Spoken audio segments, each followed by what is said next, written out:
the femtech industry is valued at $600 billion. And menopause alone carved out of there is valued at $16 billion.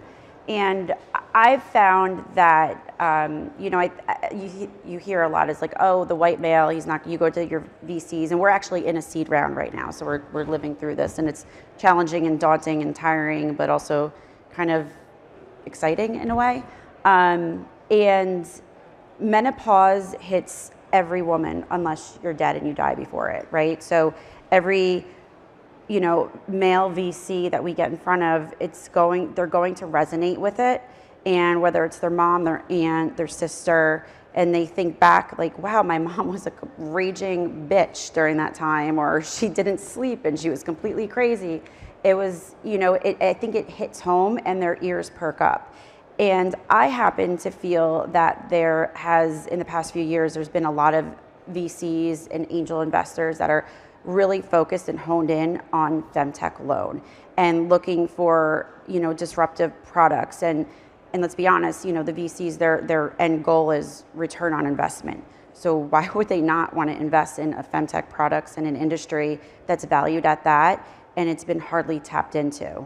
It's in the 8 years I've seen this industry change. I think there's so much positive aspects of how much this is coming in the forefront. The fact that we're speaking at a Sensors Converge conference is so incredible to see that kind of take the front lead and showing that women are a huge buying power, they're a huge population, and there's not enough products. And so it's a really, if we're even just looking at it from like a money standpoint, like it is a huge industry that hasn't been tapped yet because there's so many needs that haven't been discovered. So for me, I'm feeling very hopeful.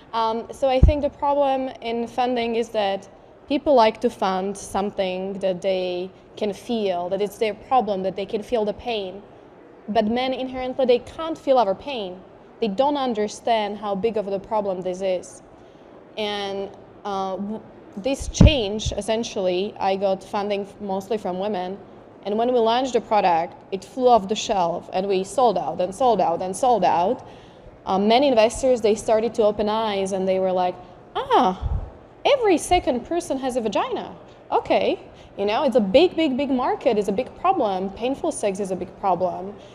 The fact that we don't understand any of vaginal changes as we proceed with women is a big problem because $35 billion in costs are associated with vaginal not correct function. So it's a huge, huge, huge problem. So finally, when we could back what we are doing with revenue, they started to open eyes and they were like, wow, okay, maybe orgasms and good sex is more profitable than Tesla. And yeah, I think, you have to really prove something in our space before people with money understand it's a big problem. And I'm so happy that finally we are starting to be in a space where people see it's a big, big, big opportunity, not as we were framing it years ago when we started that, it's a big problem. No, it's like a big cash opportunity for investors.